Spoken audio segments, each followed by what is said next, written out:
오늘 우리에게 주시는 하나님 말씀은 사사기 9장 46절에서 57절입니다.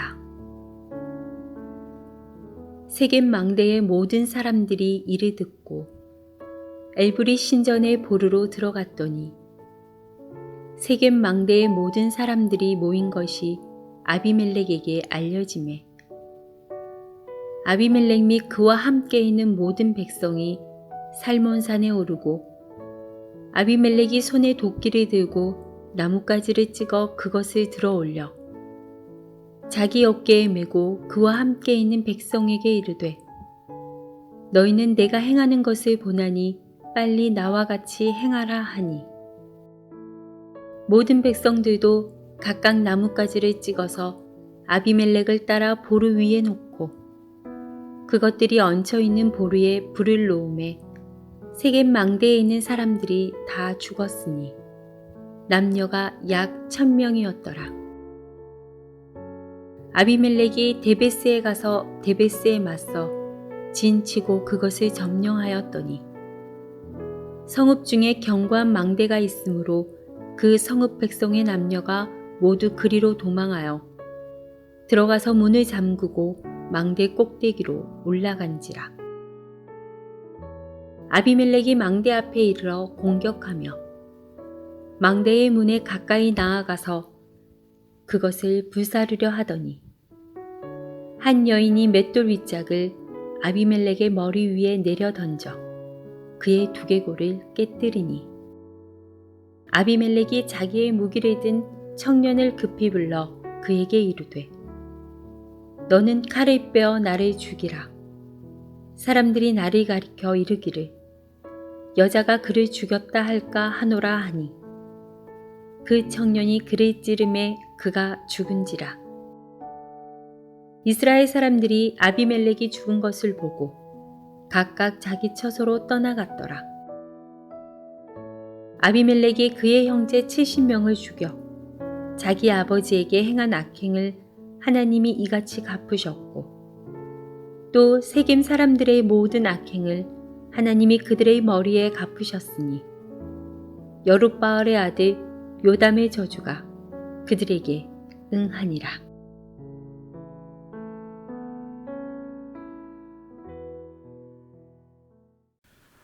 오늘 본문은 아비멜렉의 멸망을 담고 있습니다. 아비멜렉은 왕이 되기 위해 자신의 70명의 형제들을 무참히 죽였습니다. 그는 하나님의 살아계심을 잊어버렸습니다. 자기가 하고 싶은 대로 해도 하나님의 불이 하늘에서 내려 심판하시거나 지진이 나서 땅이 꺼져 떨어지지도 않았기 때문입니다. 그러나 하나님은 살아계시고 공의로 악을 심판하십니다. 그가 왕의 행세를 한 지 3년 됐을 때 세겜 사람들이 가알이라는 자를 따라 아비멜렉에게 등을 돌렸습니다. 그러자 아비멜렉은 세겜에 쳐들어와 그들을 닥치는 대로 죽였습니다. 세겜 사람들은 높은 곳인 망대로 피신해 있다가 마지막으로 엘브릿 신전으로 피신을 합니다. 오늘 본문의 첫 절인 사사기 9장 46절을 보겠습니다. 세겜 망대의 모든 사람들이 이를 듣고 엘브릿 신전에 보르로 들어갔더니 엘브릿은 언약의 신이라는 뜻으로 우상을 섬기는 신전이었습니다. 세겜 사람들은 아비멜렉이 신전까지는 감히 쳐들어오지 못할 것이라고 생각했습니다. 그러나 아비멜렉은 이 신전에 불을 놓아 세겜 사람 1000여 명을 태워 죽입니다. 49절을 보겠습니다.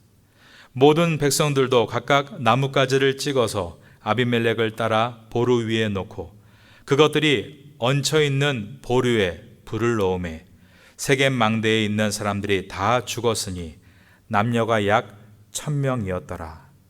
아비멜렉과 세겜 사람들은 처음에는 우리는 같은 핏줄이다 혈연을 강조하면서 왕이 되겠다는 야망과 이득을 취하려는 욕심이 서로 부합돼서 좋은 관계에 있었습니다. 그러나 하나님이 없는 관계가 얼마나 허망한가를 오늘 본문은 보여줍니다. 하나님을 바라보지 않는 관계는 야망과 욕심에 사로잡히게 되고 악을 저지르게 되며 마침내는 하나님의 심판을 받는 것입니다. 그러므로 일전에 요담이 사사기 9장 20절에서 했던 아비멜렉에게서 불이 나와 세겜 사람들과 밀로의 집을 살을 것이요 세겜 사람들과 밀로의 집에서도 불이 나와 아비멜렉을 살을 것이니라 라는 이 말씀은 그대로 이루어지게 됩니다. 범죄한 세겜 사람들이 악한 아비멜렉에게 죽임을 당했고 악인인 아비멜렉은 세겜 사람 중에 한 사람을 통해 죽게 됩니다.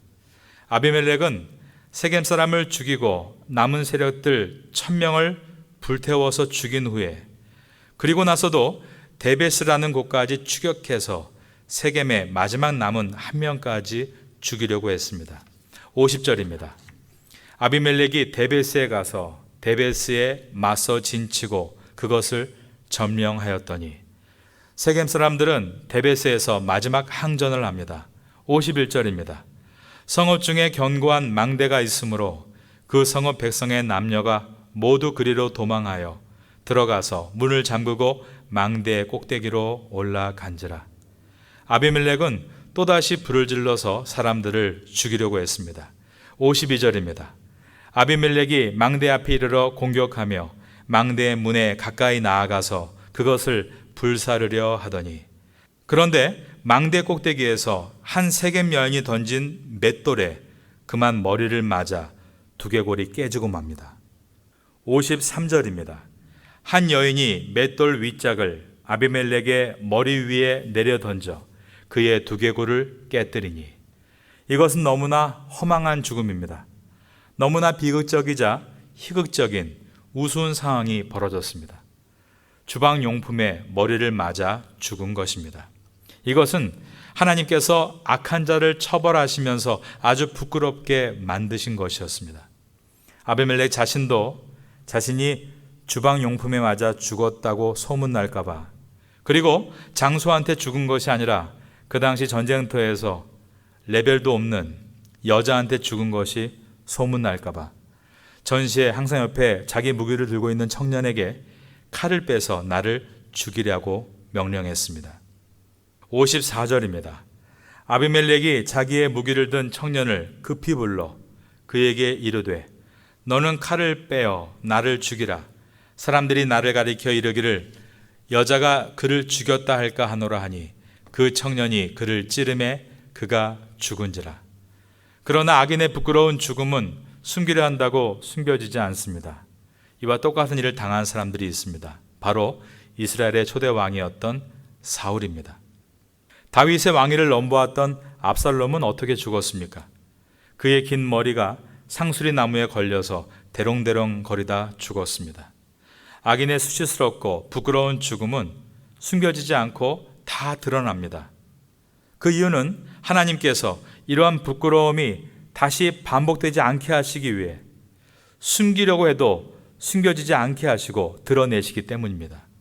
시편 1편은 의인의 길과 악인의 길을 말씀하시면서 악인들은 그렇지 아니하며 오직 바람에 나는 겨와 같도다 라고 했습니다. 겨는 겉으로 보기에는 알곡처럼 볼륨이 있지만 손으로 비비면 가루가 돼서 날아가 버립니다. 아비멜렉이 왕처럼 행동한 3년 동안 뭔가 대단하고 많아 보였지만 그가 죽고 나서 그 모든 것은 일순간에 바람에 나는 겨와 같이 다 사라져 버리고 말았던 것입니다. 55절입니다. 이스라엘 사람들이 아비멜렉이 죽은 것을 보고 각각 자기 처소로 떠나갔더라. 저와 여러분은 악인의 길을 가다가 그 결국이 바람에 나는 겨와 같이 아무것도 없는 인생이 되는 것이 아니라 힘써 의인의 길을 걸어가므로 시냇가에 심은 나무가 시절을 따라 과실을 맺듯이 형통한 인생을 살 수 있기를 축원합니다. 8차선 아스팔트 길과 좁은 비포장 길을 보고 있을 때 사람들은 당연히 저 8차선 아스팔트 길로 들어서야 한다라고 말할 것입니다. 그러나 좋은 길은 어떤 길입니까? 목적지로 도착하도록 안내하는 길이 좋은 길인 것입니다. 나쁜 길은 어떤 길입니까? 목적지에서 이탈하게 만드는 길입니다. 아비멜렉과 세겜의 비극적인 종말은 그들이 들어선 길이 잘못된 길이었음을 보여줍니다. 여러분은 자신의 야망과 욕심을 채우는 길을 가고 계십니까? 아니면 목마른 사슴과 같이 갈급한 영혼을 가지고 주님의 뜻을 구하며 그 길을 걷고 계십니까? 우리는 우리가 가는 길에서 확신을 잃어버릴 때도 있고 두려울 때도 있습니다. 그러나 그것들이 우리를 오랫도록 괴롭히지 못하는 것은 조용한 가운데 주님은 우리를 찾아오시고 우리를 다시 위로해 주시고 새 힘을 주시기 때문입니다. 세상의 마지막에는 마귀와 그를 따르는 모든 자들은 불과 유황못에 던져져 영원토록 심판을 받게 될 것입니다. 그러나 끝까지 참고 이긴 성도는 구원을 받고 하나님의 나라, 예수 그리스도의 나라, 성도의 나라, 그 영원한 나라에서 주님의 면류관을 얻게 될 것입니다. 이 약속을 붙들고 이 땅을 사는 동안 믿음으로 살아가시기를 예수님의 이름으로 축원합니다.